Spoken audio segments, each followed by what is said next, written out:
Tuhan, buat penyertaan-Mu pada siang hari ini Tuhan. Sebentar lagi Tuhan, kami mau belajar. Biarlah apa yang setiap kami pelajari Tuhan, bisa kami serapi, bisa kami terapi. Dan kami juga berdoa Tuhan, buat Pak Daniel, buat Pak Daniel Hanafi Tuhan, yang mau beri hikmat bagi dia Tuhan, untuk mengajarkan kami Tuhan. Terima kasih Tuhan, hanya ini doa kami. Hanya dalam nama Tuhan Yesus, haleluya, amin. Silakan Pak Denny. Amin. Well, kita memasuki sesi ke-6, sesi terakhir daripada seri mengenai leadership, kepemimpinan. Kita udah belajar tentang leadership quality dan leadership skill. Leadership quality ada 3, yaitu integritas, kemudian attitude, kemudian responsibility, kemudian kita belajar tentang self-discipline, kita belajar tentang membuat prioritas, dan hari ini adalah sesi terakhir, yaitu problem solving. Kalau Anda jadi seorang pemimpin, satu hal yang saudara itu nggak bisa elakkan adalah Andalah orang yang paling diharapkan oleh semua orang untuk menyelesaikan masalah. Jadi kalau Anda nggak mau ada masalah, menghindari masalah, lari dari masalah, nggak bisa jadi pemimpin. Kalau jadi pemimpin, udah pasti kita urusannya dengan masalah. Problems is your job security. Sebagai leader. Karena justru karena Anda punya skill untuk solve problems, untuk menyelesaikan masalah, makanya saudara punya kerjaan jadi pemimpin. Right? So, kita akan memasuki pelajaran ini. Saya akan share screen saya. Bisa share kan sudah ya? Ya. Leadership skill number 3, problem solving. Pentingnya skill untuk menyelesaikan masalah. 1 Tawarikh 12 ayat 32, dari Bani Isakar, orang-orang yang mempunyai pengertian tentang saat-saat yang baik, sehingga mereka mengetahui apa yang harus diperbuat orang Israel. 200 orang kepala dengan segala saudara sesukunya yang di bawah perintah mereka. Jadi ini ada 200 orang yang memerintah di atas seluruh prajurit orang Israel, yang kalau saudara baca di 1 Tawarikh 12 itu ada lebih dari 300.000. Nah, 200 ini mimpin 300.000 lebih. Kenapa? Karena 2 hal. Mereka punya pengertian tentang saat-saat yang baik, dan mereka mengetahui apa yang harus diperbuat orang Israel. Inilah ciri-ciri seorang pemimpin. Kalau you nggak ngerti timingnya Tuhan, nggak ngerti apa yang sedang terjadi, nggak ngerti apa ini makna daripada segala sesuatu yang sedang terjadi, you nggak bisa tahu apa yang harus diperbuat, ya you nggak bisa jadi pemimpin. Ini tidak bisa, you cannot negotiate out of this. Saudara, ini sesuatu yang mutlak dimiliki oleh setiap pemimpin. Tentunya saudara lihat di sini bahwa kalau saudara mau bisa mengetahui, punya pengertian tentang saat-saatnya Tuhan, sehingga saudara bisa tahu apa yang harus diperbuat, Anda harus mempunyai hikmat yang berasal dari 2 hal. 1, dekat bergaul dengan firman Tuhan. 2, mempunyai relationship atau hubungan yang dekat dengan Tuhan. Dua-duanya perlu. Nggak bisa cuman ngerti Alkitab, tapi nggak punya hubungan dekat dengan Tuhan. Juga nggak bisa cuman punya hubungan dekat dengan Tuhan, bahasa roh tiap hari, tapi nggak pernah ngerti firman. Dua-duanya harus perlu. Dari situlah disertai dengan sikap hati yang takut akan Tuhan, karena firman Tuhan mengatakan takut akan Tuhan adalah permulaan daripada hikmat. Pengetahuan. Jadi itulah yang Anda perlukan. Takut akan Tuhan adalah permulaan daripada hikmat. Nah, suatu survei dilakukan oleh Furnish ini ya, ada 4 alasan utama kinerja yang buruk. Pegawai itu kalau ditanya kenapa sih nggak memproduksikan yang baik, Biasanya ada 4 hal ini. Nomor 1, aneh sekali. Mereka tidak tahu apa yang sebenarnya harus mereka lakukan. Jadi kalau saudara ke pabrik-pabrik, perusahaan-perusahaan, di mana ada masalah, orang nggak mempunyai kinerja yang baik, nomor 1 yang harus dicek adalah, you tahu nggak sebenarnya apa yang harus saudara lakukan? Kebanyakan nomor 1, mereka tidak tahu apa yang sebenarnya harus mereka lakukan. Nah ini hubungannya langsung dengan ayat yang tadi kita baca barusan. Karena kalau saudara punya hikmat, saudara tahu apa yang harus dilakukan. Alasan kedua baru, mereka tidak tahu bagaimana melakukannya. Jadi nomor 1 nggak tahu apa yang mesti dilakukan. Yang nomor 2, mungkin mulai tahu apa yang harus dilakukan, tapi tidak tahu bagaimana cara melakukannya. Yang ketiga baru, mereka tidak tahu mengapa mereka harus melakukannya. Jadi top 3, alasan 3 yang paling utama kenapa kinerja itu buruk adalah tidak tahu apa yang harus dilakukan, tidak tahu bagaimana melakukannya, tidak tahu mengapa itu harus dilakukan. Baru nomor 4 ada halangan yang di luar daripada kemampuan mereka. Biasanya kalau kita ada masalah seperti ini, yang nomor 1 kita cari itu nomor 4. Padahal itu ada 3 hal yang lebih penting daripada nomor 4. Kemampuan mengatasi halangan-halangan ini adalah yang memisahkan antara pemimpin dan pengikut. Saudara, kemampuan Anda menyelesaikan suatu masalah itu akan membuat saudara jadi pemimpin. Kalau saudara tidak bisa memecahkan masalah, Anda akan jadi pengikut. Masalah itu adalah bagian yang tidak terpisahkan daripada kehidupan. Tapi masalah itu adalah kesempatan untuk naik pangkat. Nah, gimana caranya menyelesaikan masalah? Kalau ada benang kusut, biasanya masalah itu kan kayak benang kusut, saudara. Ruwet gitu ya. Bagaimana caranya menguraikan benang yang kusut? Nomor 1 yang paling penting saudara harus tahu, benang kusut segimanapun juga, cara menyelesaikannya, cara menguraikannya adalah cari ujungnya. Cari ujungnya. Makanya saya katakan di sini, permulaan adalah tempat yang baik untuk kita mulai. Ya. Ini ada cerita, 2 Raja-Raja 6 ayat 1-7. Pada suatu hari berkatalah rombongan Nabi kepada Elisa, cobalah lihat tempat tinggal kami di dekatmu ini adalah terlalu sesak bagi kami. Baiklah kami pergi ke sungai Yordan, masing-masing mengambil 1 balok dari sana, supaya kami membuat tempat tinggal untuk kami. Jawab Elisa, pergilah. Lalu berkatalah seorang, silakan ikutlah dengan hamba-hambamu ini. Jawabnya, baik aku akan ikut. Maka ikutlah ia dengan mereka. Setelah mereka sampai di sungai Yordan, mereka pun menebang pohon-pohon. Dan terjadilah ketika seorang sedang menumbangkan sebatang pohon, jatuhlah mata kapaknya ke dalam air. Lalu berteriak-teriaklah ia, wahai Tuanku, itu barang pinjaman. Tapi berkatalah abdi Allah, kemana jatuhnya? Lalu orang itu menunjukkan tempat itu kepadanya. Kemudian Elisa memotong sepotong kayu, lalu dilemparkannya ke sana, maka timbullah mata kapak itu dibuatnya. Lalu katanya, ambillah, orang itu mengulurkan tangannya dan mengambilnya. Saudara semua tahu kan, cerita ini kapak timbul terapung, mujizat yang dilakukan oleh Elisa. Mata kapak itu kan dari besi, tapi ini terus bisa jadi terapung gitu ya. Saudara, apa makna kisah ini dari segi kepemimpinan? Lebih spesifik lagi dari segi penyelesaian masalah. Saudara, ini adalah prinsip yang paling penting yang saya mau ajarkan kepada saudara pada hari ini. Saya ingin memperlengkapi saudara semua ini untuk menjadi orang-orang yang mampu menyelesaikan masalah. Dan ini pelajaran yang paling penting adalah ini.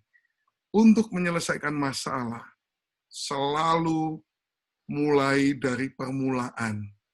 Artinya kembali kepada sumber daripada masalah itu.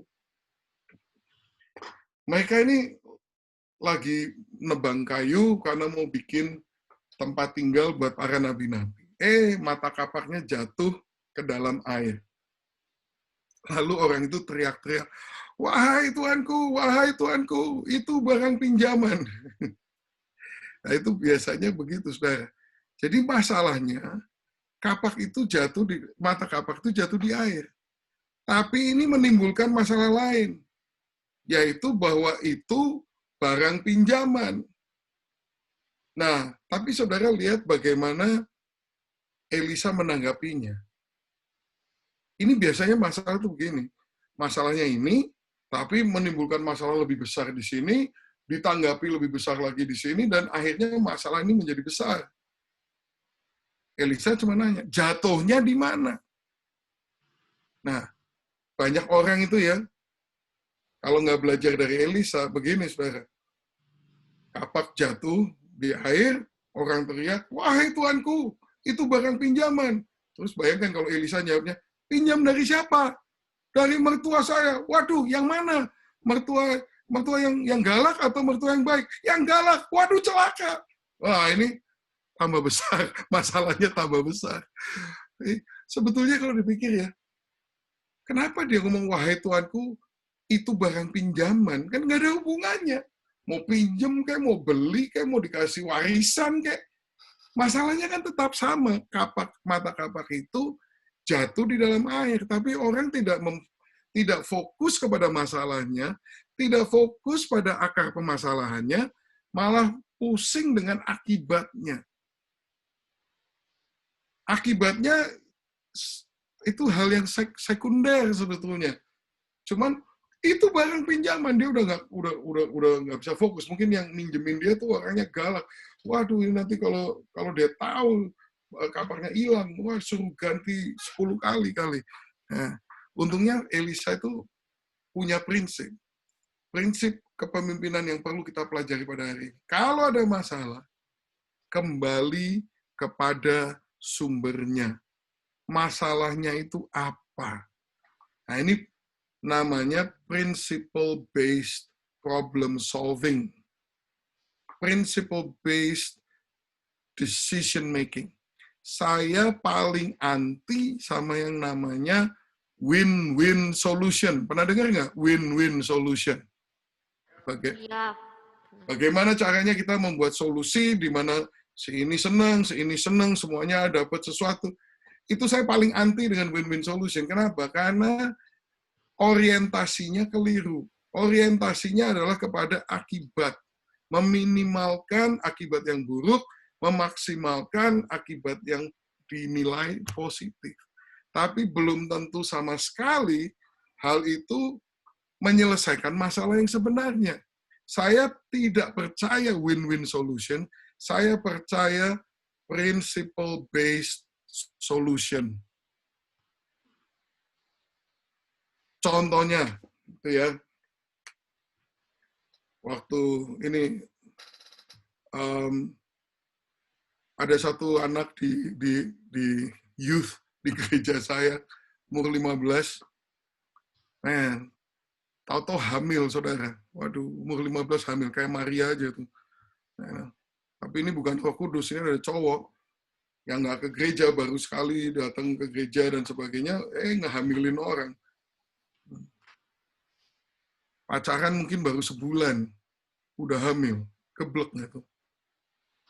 Padahal nih anak ini umur 15, di gereja tuh dari lahir. Aduh, saya keselnya tuh minta ampun deh. Kumpul. Nah, mamanya, keluarganya yang cowok ini, saya panggil semua datang ke gereja. Keluarganya yang perempuan, orang Indonesia kan, yang cowoknya orang Amerika. Kumpulin, terus mereka begini, udah pokoknya dikawinin aja. Dia harus tanggung jawab. Ini orang tua dari cowoknya. Ini harus tanggung jawab. Meskipun karena yang cowok umurnya 18, gitu ya. Nggak apa-apa menikah, nanti di sekolah bisa kita tanggung semuanya, tapi dia harus tanggung jawab. Yang ini juga menuntut dia harus tanggung jawab. Jadi dua belah pihak setuju, kedua anak ini disuruh menikah. Kedua anak ini juga setuju suruh mau menikah. Itu kan win-win solution. Anaknya mau, orang tuanya mau, supaya tidak dipermalukan, ada yang tanggung jawab. Ya nggak setuju, cuman saya. Karena saya punya prinsip begini, you cannot fix a mistake by making another mistake. You nggak bisa membetulkan suatu kesalahan dengan membuat kesalahan lagi. Ya jelas ini orang hamil kan salah, namanya salah. Tapi apakah anak umur 15 itu udah waktunya untuk menikah? Apakah ini dasar yang baik untuk menikah dengan pria ini? Baru pacaran sebulan udah ngehamilin orang. Saya bilang sama orang tuanya, kamu rela anak kamu tuh kawin sama orang yang tidak bermoral seperti itu, yang baru 1 bulan pacaran udah ngehamilin anaknya. Nanti punya garansi apa nanti dia nggak ngehamilin orang lain lagi. Nah, waduh, semuanya marah sama saya. Orang tua yang laki, orang tua yang perempuan, anak yang laki, anak yang perempuan, semuanya tidak ada yang setuju. Saya bilang tidak bisa, saya tidak akan memberkati pernikahan ini.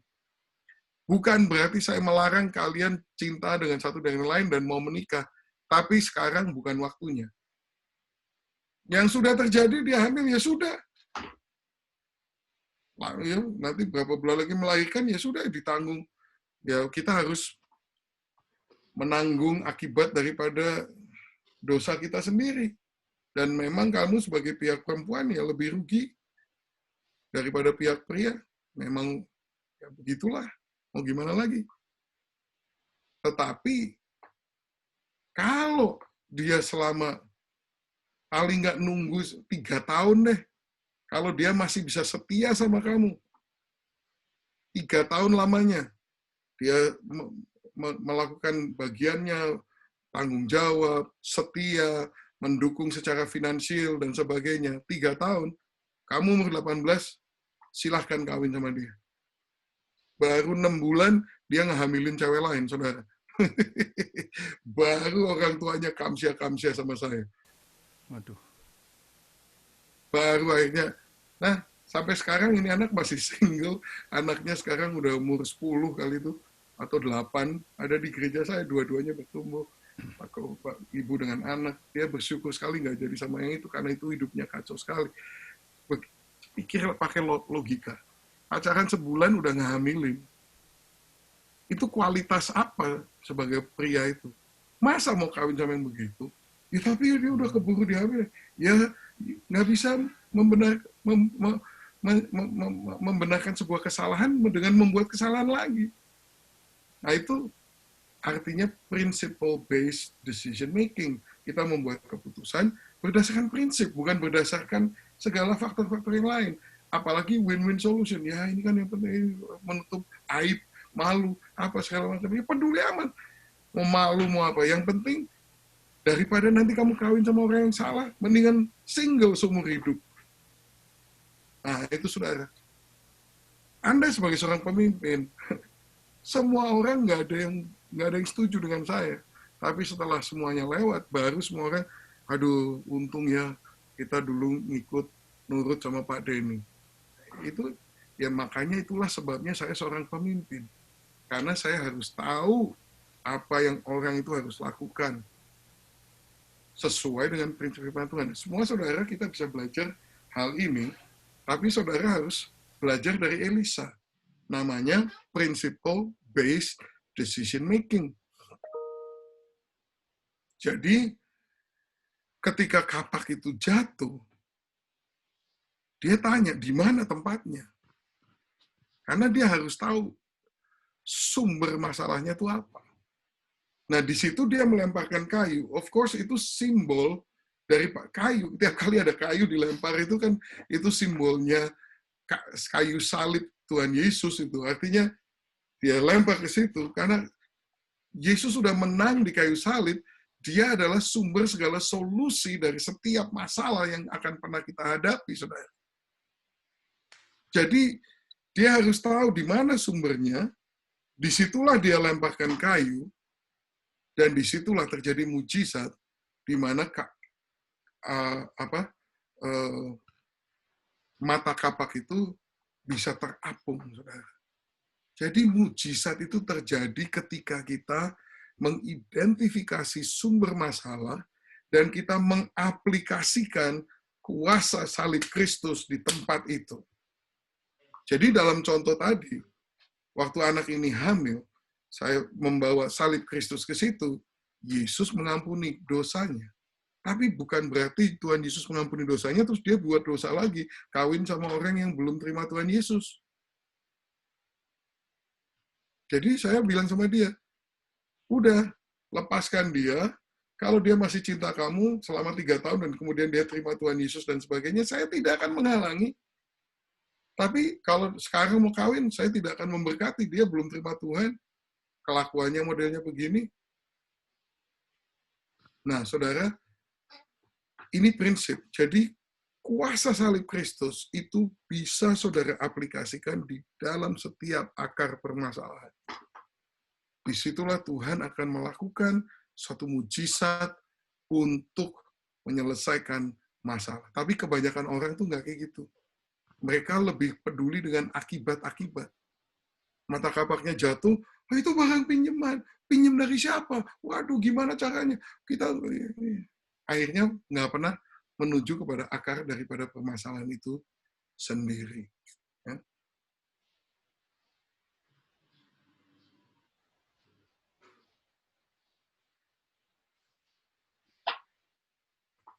Buat komitmen untuk menyelesaikan masalah berdasarkan prinsip, bukan mencari solusi yang mudah dan enak.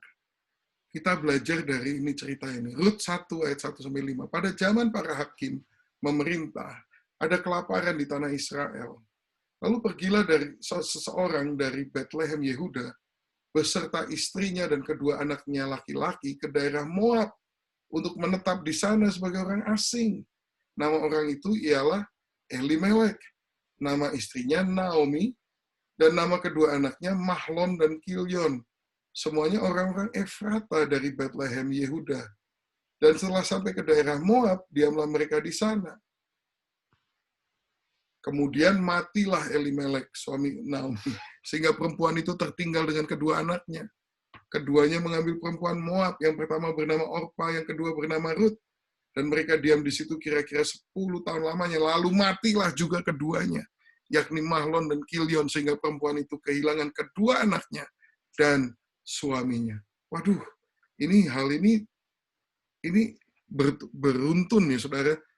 Masalah tambah lama tambah besar, saudara. Jadi mereka ini kan orang Bethlehem. Namanya Elimelek. Elimelek, El, Tuhan, Melek artinya raja, Elimelek artinya God is King, Tuhan adalah raja. Maksudnya namanya bagus, saudara. Dia mempunyai nama yang berarti bahwa dia adalah orang yang menganggap Tuhan itu sebagai raja. Tapi masalahnya dalam kehidupannya dia nggak melakukan hal itu. Yang jadi raja dalam kehidupannya itu adalah bukan Tuhan, tapi keadaan. Jadi terjadi kelaparan di Bethlehem. Bethlehem itu artinya rumah roti. Di Bethlehem, rumah roti, nggak ada roti. Kan lucu kan?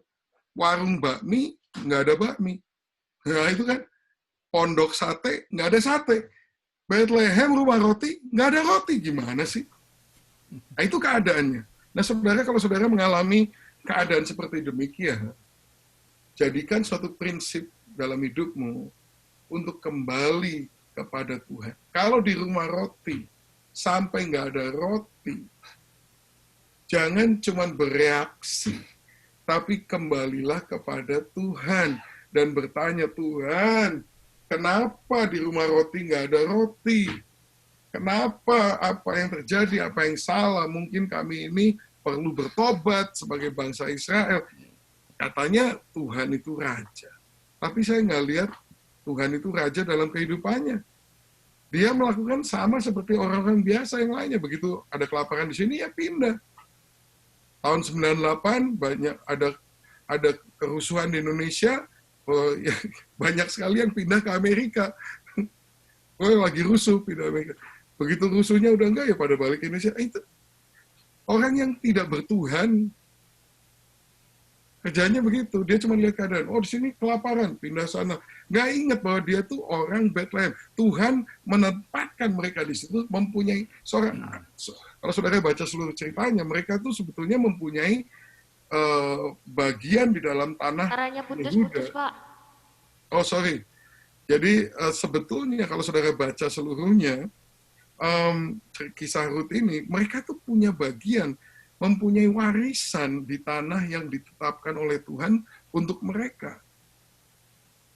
Nah, nanti ceritanya tentunya saudara tahu, akhirnya mereka kembali ke Bethlehem dan akhirnya mendapatkan kembali apa yang semestinya merupakan warisan yang mereka miliki. Tapi mereka meninggalkan ini Elimelek, kepala keluarga, tapi tidak mempunyai nilai-nilai spiritual sama sekali. Karena dia berfungsi sama seperti orang dunia yang lain. Oh, pokoknya di sini kelaparan, ya pindah aja kemana. Lain dengan di Kejadian 24, Ishak, dia di situ ada kekeringan, ada kelaparan, tapi Tuhan ngomong sama dia, ini tanahmu, kamu menabur di sini.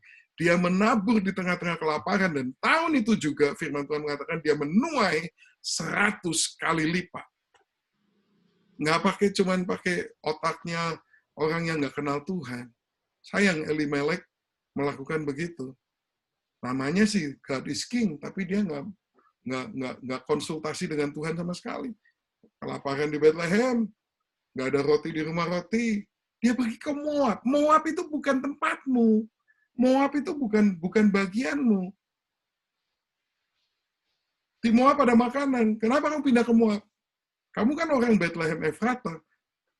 Kamu kan punya tanah di sini, kamu punya tanah leluhurmu di sini, kamu punya bagianmu di sini. Ya, tapi di sana ada makanan.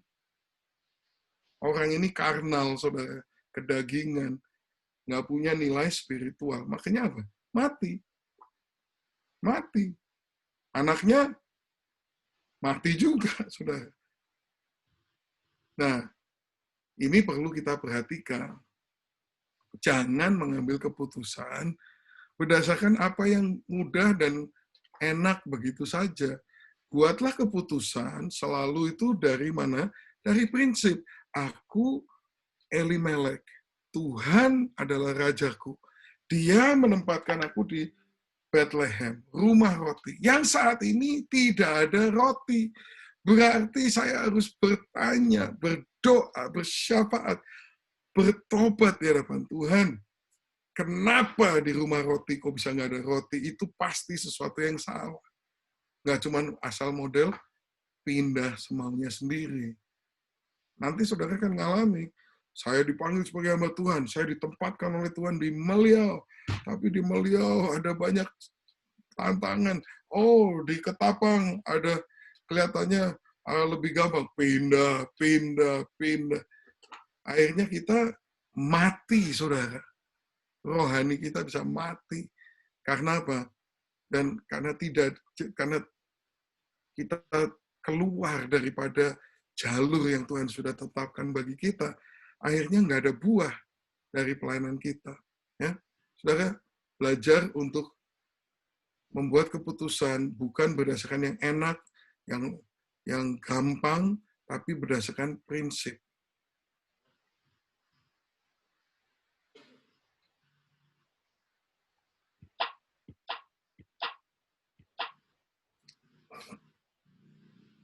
Mazmur 33, 18 dan 19. Sesungguhnya mata Tuhan tertuju kepada mereka yang takut akan Dia, kepada mereka yang berharap akan kasih setianya, untuk melepaskan jiwa mereka daripada maut dan memelihara hidup mereka pada masa kelaparan. Sebenarnya Elimelek kalau dia itu benar-benar seorang yang menganggap Tuhan itu sebagai rajanya, mestinya dia ingat dong ini Mazmur 33. Jadi dikatakan mata Tuhan tertuju kepada mereka yang takut akan Dia, kepada mereka yang berharap akan kasih setianya. Apa yang akan Dia lakukan? Melepaskan jiwa mereka daripada maut, memelihara hidup mereka pada masa kelaparan. Mestinya Tuhan udah janji loh, bahwa di masa kelaparan hidup mereka kan dipelihara. Malah dia cari tempat yang nggak ada kelaparan, malah apa? Malah kehilangan jiwa malah mati sekalian di sana. Mazmur 37 ayat 18 dan 19, Tuhan mengetahui hari-hari orang saleh dan milik pusaka mereka akan tetap selama-lamanya. Mereka tidak akan mendapat malu pada waktu kecelakaan, dan mereka akan menjadi kenyang pada hari-hari kelaparan. Nah, coba si Elimelek ini pegang janji Tuhan. Firman Tuhan mengatakan begini, bahwa milik pusaka mereka akan tetap selama-lamanya. Milik pusakanya Elimelek di mana? Bukan di Moab. Milik pusakanya dia ada di Bethlehem. Itulah ya nanti kalau saudara baca kisahnya seterusnya kan itu kan Rut mendapatkan itu semuanya dari Boaz nantinya. Karena itu milik pusakanya. Tapi Elimelek kehilangan milik pusakanya. Kenapa? Karena dia matanya tidak tertuju kepada Tuhan, dia tidak takut sama Tuhan, tidak berharap akan kasih setia Tuhan. Ini janji Tuhan, mereka akan menjadi kenyang pada hari-hari kelaparan. Kenapa dia pindah ke Moab? Karena lapar, karena ada masa kelaparan. Padahal Tuhan udah kasih 2 janji di sini. Akan dipelihara hidupnya pada masa kelaparan dan dijadikan kenyang pada hari kelaparan. Elimelek membuat keputusan berdasarkan apa? Apa yang gampang, apa yang kelihatannya enak, dia lakukan. Meskipun itu pindah ke Moab, di mana itu bukan tempatnya dia. Ginilah firman Tuhan, terkutuklah orang yang mengandalkan manusia, yang mengandalkan kekuatannya sendiri, dan yang hatinya menjauh daripada Tuhan. Yeremia 17 ayat 5.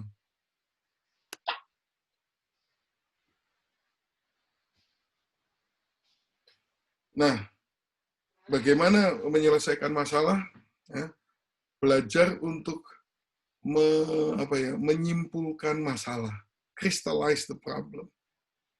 Bagaimana caranya? Bicara pada orang yang tepat, bertanya pertanyaan yang tepat.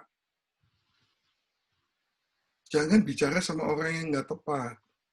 Kalau ada masalah, pikirkan siapa orang yang tepat untuk saya berbicara dengannya. Jangan orang yang nggak ada hubungannya. Jangan cuma asal sembarangan, asal orang siapa saja Anda ajak ngomong. Mereka akan membuat masalah itu menjadi makin pelik.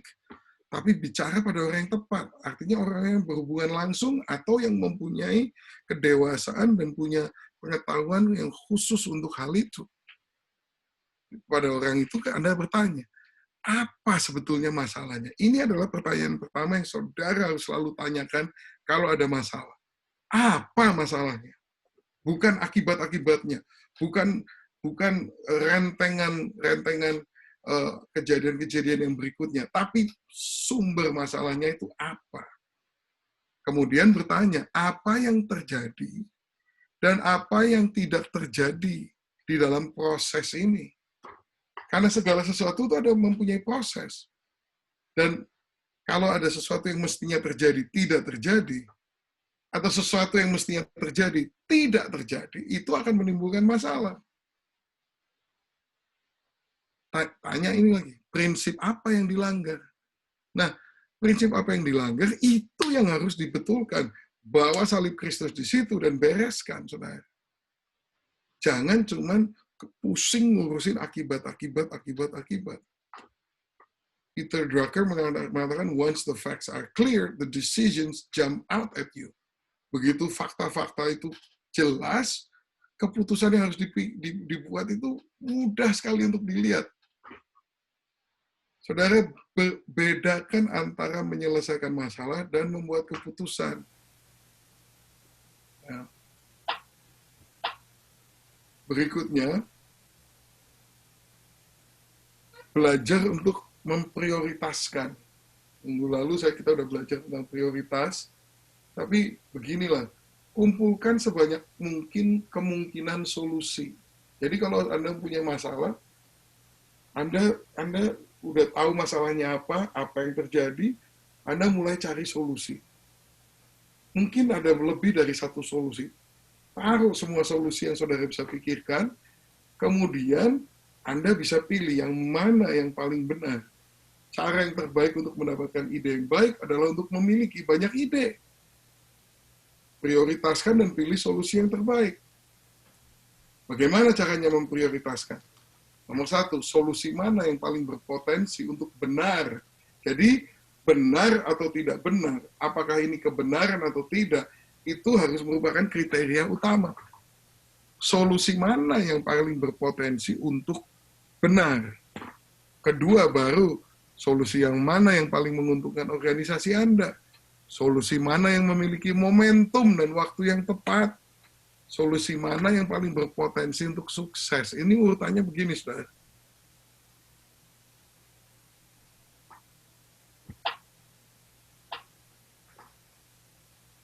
Berikutnya, kembangkan kreativitas. Seringkali masalah itu harus diselesaikan dengan kreativitas.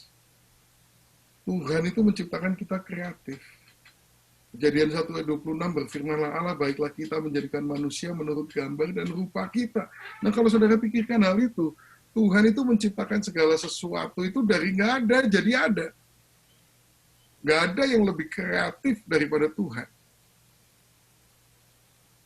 Kita diciptakan dalam gambar dan rupa Dia. Berarti benih kreativitas itu sudah ada di dalam setiap manusia. Tinggal kita ini mengembangkannya atau tidak. Efesus 5 ayat 1, be imitators of God, therefore as dearly loved children.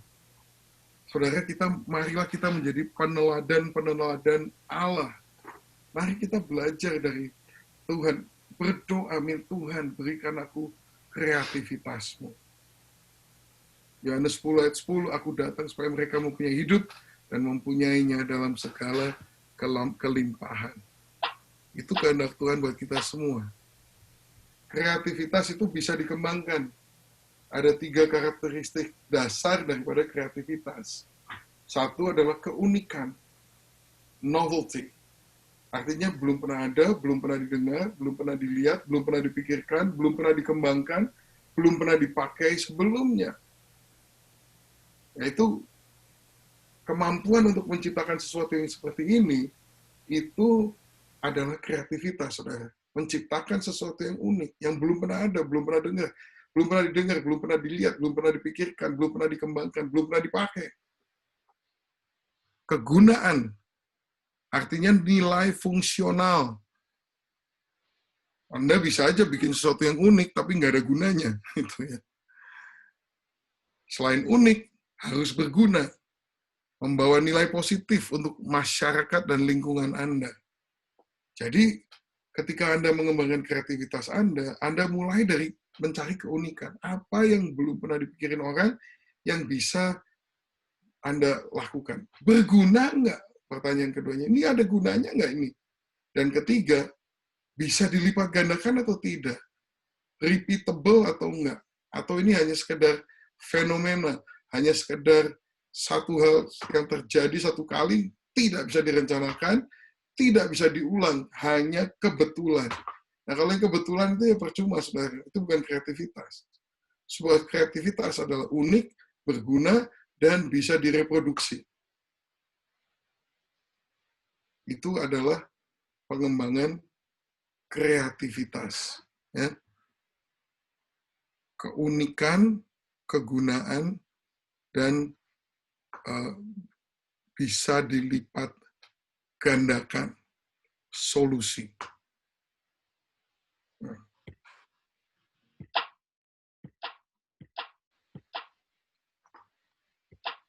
Untuk bisa mendapatkan hal-hal yang unik, hal-hal yang demikian itu bagaimana mengembangkannya? Pertama, belajarlah untuk menjadi pendengar yang baik. Carl Henry mengatakan, not to be fortified with good ideas is to be victimized by bad ones. Untuk tidak dikuatkan dengan ide-ide yang baik adalah Anda menjadi korban daripada ide-ide buruk. Kedua, baca mengenai industri yang lain. Nah, saudara harus punya diversifikasi. Kalau enggak, saudara tidak bisa kreatif. Bacaan saya, saudara, itu bukan hanya bacaan-bacaan yang bersifat rohani, saudara. Saya banyak baca hal yang lain. Saya baca dari buku-buku ekonomi, sosial budaya, saya baca buku leadership, saya baca buku-buku yang sejarah dan sebagainya. Karena itu membuat otak kita ini berfungsi dan melebarkan wawasan kita. Saudara harus membiasakan diri untuk mempunyai input yang banyak daripada berbagai industri. Anda harus tahu berbagai hal yang lain, industri-industri lain. Anda sekarang jadi pendeta, itu industri Anda. Tapi saudara ngerti nggak mengenai perbankan? Ngerti nggak mengenai pabrik? Mengerti nggak mengenai teori-teori ekonomi? Dan sebagainya, dan sebagainya. Sekarang ini tahu saudara, saya 3 minggu yang lalu lah gitu ya, saya dapat video dari pastor kita di Mumbai. Tetangganya itu gantung diri, saudara. Bapak, ibu, anak 2, umur 7, umur 5, semuanya gantung diri. Karena putus asa, udah nggak makan 5 hari. Nah, ketika saya mendengar begitu, saya langsung bertekad untuk melakukan sesuatu. Saya mau mentargetkan paling sedikit 500 keluarga, saya ingin bisa tolong gitu ya. Dan pertama-tama tentu kasih makan.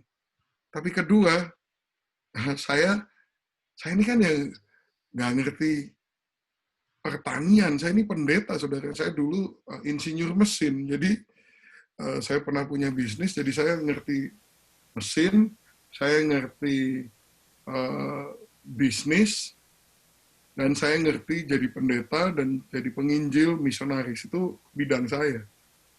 Tapi ketika saya berpikir, waduh, orang kelaparan. Ya, karena mereka tinggal di slum. Slum itu ya di kota, tempat yang apa ya? Kumuh. Tempat yang kumuh gitu ya. Tempat yang kumuh, orang kan nggak. Kalau orang desa, tinggal di desa itu kan tanahnya banyak. Jadi kalau lagi krisis begini ya mereka bisa cari makanan lah. Pohon pisang kan ada lah, cari pohon pisang, pohon pepaya, apa ubi atau sagu atau apa, pasti masih bisa dicari.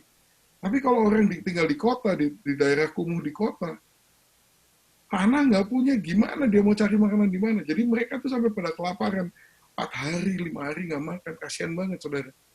Sampai pada bunuh diri karena putus asa, kehilangan pengharapan. Maka saya mulai mencari cara.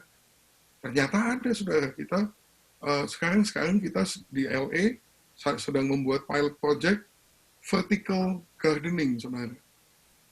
Belajar bagaimana caranya. Kita lagi nanam kentang. Pokoknya saya kasih tahu tim saya, kita mau menanam sayuran yang paling tinggi kalorinya dalam waktu yang sependek mungkin di tempat yang sekecil mungkin. Jadi itu namanya sack farming, atau bercocok tanam di dalam karung goni itu saudara. Jadi sekarang saya lagi bikin pilot project di Los Angeles dan di New York. Karena kenapa saya lakukan ini? Karena saya mau ngajarin orang untuk bercocok tanam di tempat yang kecil dengan cara sack farming ini. Banyak video di YouTube sih, tapi saya nggak mau ngajarin orang hanya dari YouTube. Saya mau melakukan sendiri. Jadi itu yang saya lakukan, karena apa? Saya mempelajari industri yang lain, industri pertanian. Nah, saya kurang kerjaan sih jadi pendeta. Orang urusin gereja aja udah banyak sekali urusannya, saya ngawasin ratusan gereja dan sebagainya. Tapi saya mau tetap kreatif karena dunia ini penuh dengan permasalahan dan kita dipanggil untuk jadi pemimpin-pemimpin yang mampu memberikan solusi kepada dunia ini. Baca mengenai industri yang lain, belajar mengenai industri yang lain, rubah rutinitas. Seorang bernama Stanley Marcus mengatakan, when I look at the same old things, I think the same old thoughts. But when the furniture is changed, my thinking changes. Routine is the enemy of creative thinking. Ketika saya melihat hal-hal yang sama dan lama, saya juga berpikirnya sama dan lama. Tapi ketika saya mengatur mebel-mebel di rumah dengan konfigurasi yang lain. Tiba-tiba saya berpikir berbeda. Rutinitas adalah musuh daripada pemikiran yang kreatif. Makanya kalau saudara pergi pergi ke tempat lain, melakukan misi di tempat lain, itu semuanya berubah, semuanya nggak sama, itu sebetulnya membangun kreativitas Anda. Rubah asumsi lama. Itu caranya bagaimana kita mengembangkan kreativitas. Makin saudara mengembangkan kreativitas Anda, makin saudara menjadi tajam di dalam problem solving, penyelesaian masalah. Jadi, saya hari ini bicara mengenai beberapa hal. Satu, memecahkan masalah itu harus principle based, berdasarkan prinsip, ya, bukan berdasarkan akibat. Jangan ikut-ikut win-win solution, tapi principle based solution. Ingat Elisa waktu mata kapak hilang, orangnya ngomong ini barang pinjaman, dia nggak ngomong pinjam dari siapa, tapi dia tanyanya adalah di mana jatuhnya. Itu adalah pelajaran bagi kita bahwa kita selalu jangan ngikutin perkembangan daripada masalah, tapi kembali selalu kepada akar permasalahan. Dan dari situ kita lihat Elisa melemparkan kayu ke tempat di mana mata kapak itu jatuh. Yaitu berarti kita mengaplikasikan salib Kristus, kemenangan Kristus di kayu salib kepada akar dari permasalahan. Kedua, dari cerita Ruth kita lihat bahwa jangan membuat keputusan yang enak dan gampang dan logis. Tapi ingat panggilan Tuhan, firman Tuhan. Coba Elimelek itu ingat bahwa ada janji di Mazmur 33 dan Mazmur 37 bahwa Tuhan akan memelihara dalam kelaparan, bahkan akan dibuat kenyang dalam kelaparan. Dia mestinya nggak usah terlalu takut dengan kelaparan, sehingga dia meninggalkan milik pusakanya dan pergi ke tempat yang bukan tempatnya. Orang Bethlehem kok ada di Moab, ngapain? Buktinya akhirnya seluruh keluarganya harus balik ke Bethlehem. Berarti selama di Moab itu tidak merupakan rencana Tuhan buat dia, kan? Buktinya juga dia mati di sana. Nah, saudara, hidupmu itu akan berbuah kalau saudara itu selalu ikut di dalam pimpinan Tuhan, panggilan Tuhan, karena setiap orang itu sudah dikasih batasan-batasannya, penempatannya itu di mana, panggilannya seperti apa. Anda harus tahu itu bagian. Jadilah seperti Bani Isakar, yang tahu waktunya Tuhan, sehingga dia tahu apa yang harus dilakukan oleh Israel. Dan yang ketiga, bagaimana untuk menyelesaikan, memecahkan masalah adalah kembangkan kreativitas Anda. Karena seringkali masalah itu bisa dipecahkan ketika saudara berpikir dengan out of the box thinking. Anda melihat dari sudut pandang yang berbeda, maka saudara bisa melakukan suatu pemecahan masalah dengan baik. Caranya bagaimana mengembangkan kreativitas? Tadi kita udah belajar, mendengarkan yang baik, belajar dari industri yang lain, ubah rutinitas, ubah asumsi lama. Ya? Iya, Pak. Jadi, inilah yang sudah kita pelajari selama 6 minggu ini. Leadership quality, integritas, attitude, tanggung jawab, leadership skill, self-discipline, prioritas, dan problem solving. Haleluya. Amin. Puji nama Tuhan. Kita sudah Saya mau selesai. tanya sama Pak Dani. Boleh Pak tanya Pak Dani? Boleh. Ya, itu tadi mengenai ini sebentar. Jadi mengenai tadi yang terakhir tadi problem solving, gimana kalau kita diskusi sebentar, berapa menit begitu, mengenai tadi keputusan. Coba saya mau bicarakan sama adik-adik juga. Keputusan Pak Dani itu untuk ini tadi ada anggota 15 tahun yang dihamili itu oleh cowok bule itu ya. Nah, saya mau tanya kepada adik-adik ini, adik-adik kira-kira nangkap ya tadi yang diceritakan Pak Dani? Nangkap ya. Nah, kira-kira kalau misalkan adik-adik, kan sebentar lagi adik-adik ini 6 bulan lagi sebentar lagi akan ditugaskan untuk memimpin jemaat-jemaat kecil di desa-desa itu. Kalau menghadapi kayak gitu itu gimana? Kira-kira setuju enggak itu dengan Pak Denny atau Hmm. mungkin lain gitu? Mungkin ada. Jadi saya mau tanya, coba yang pegang mic itu siapa namanya? Enggak apa-apa, kamu aja.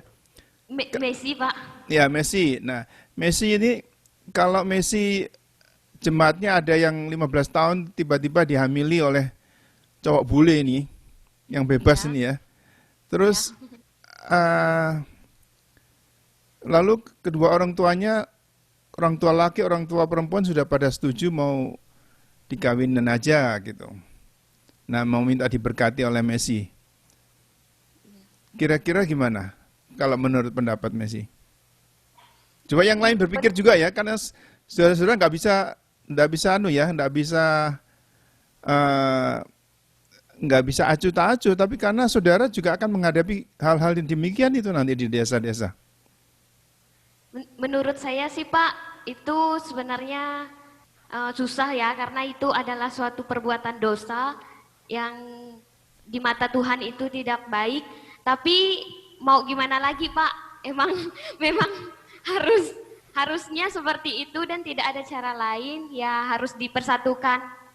Oh, jadi Kedua. kalau Anda jadi pendetanya, Anda pikir lebih baik ya udah dikawinin aja kan? Itu memang saya rasa itu kalau di desa demikian Pak Dani.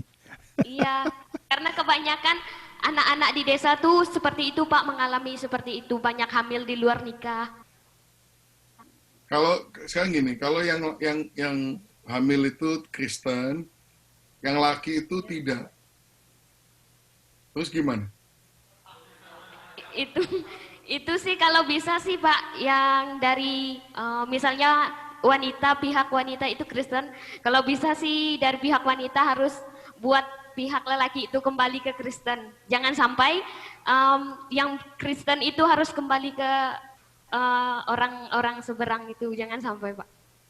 Iya, tapi kalau kan itu bukan sesuatu yang bisa dipaksakan. Iya sih. Coba ayo yang lain mau ngomong nih. Boleh coba.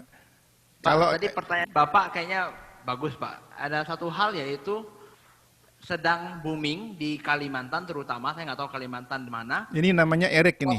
Erik ini. Prosesnya seperti yang Bapak bilang tadi. Sekarang ada marak dari agama kepercayaan sebelah menghamili orang Kristen perempuan supaya dia bisa masuk kepercayaannya ke satu tempat tersebut, Pak. Nah, mungkin Bapak punya pengalaman itu atau yang tentang Injil di bagian seperti itu, mungkin Bapak bisa sharing, Pak. Karena kalau yang tentang barusan Bapak tanya itu memang sedang terjadi banyak di Kalimantan untuk menghamili orang Dayak di kampung. Oh, jadi supaya pindah agama begitu. Maksudnya supaya pindah agama. Ya, prinsip yang saya ajarkan ini begini. You nggak bisa menyelesaikan satu masalah, mengkoreksi suatu kesalahan dengan cara membuat kesalahan lagi. You nggak bisa betulin satu kesalahan dengan membuat kesalahan lagi. Oke, hamil di luar nikah, salah kan? Salah. Lalu betulinnya gimana? Nggak bisa bikin kesalahan lagi. Ya sudahlah, pokoknya kawin aja. Ini meskipun yang laki bukan orang beriman, belum bertobat, ya udahlah.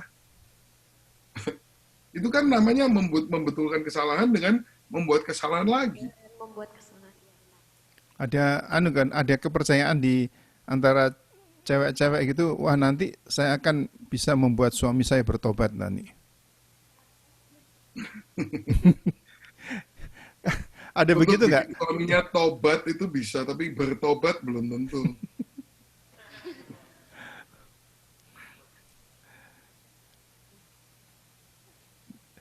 Gimana tadi mengenai gimana Pak Dani, kalau misalkan itu memang secara sekarang ini ada gerakan yang secara sistematik itu untuk bisa supaya mengawini Ya apa? kalau menurut saya udah jelas, ya too bad gitu ya.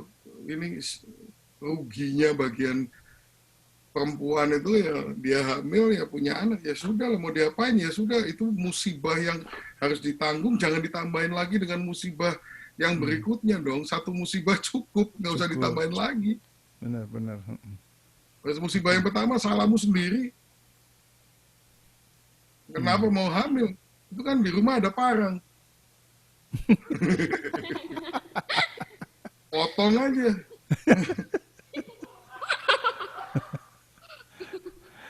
Coba Salah saya sendiri kan.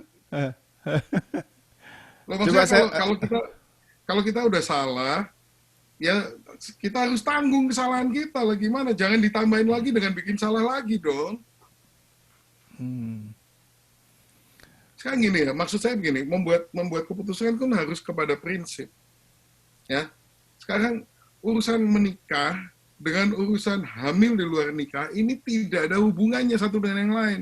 Ini dua masalah yang berbeda, harus ditangani secara berbeda. Hamil di luar nikah, dosa. Solusinya apa? Minta ampun sama Tuhan, tanggung kesalahannya. Iya, betul. Menikah, prinsip menikah gimana? Ya harus karena sukarela, cinta satu dengan yang lain, dan mengerti prinsip pernikahan secara Kristen, yaitu bahwa Efesus 5, suami kasihilah istrimu sama seperti Kristus mengasihi jemaat dan menyerahkan dirinya baginya. Nah, kalau dia bukan Kristen atau Kristen yang setengah-setengah, bagaimana bisa dia menjadi mewakilkan Kristus di dalam pernikahannya? Bayangkan tugasnya laki-laki memandikan istrinya dengan firman untuk mempersembahkannya tanpa cacat dan celah kepada Tuhan Yesus.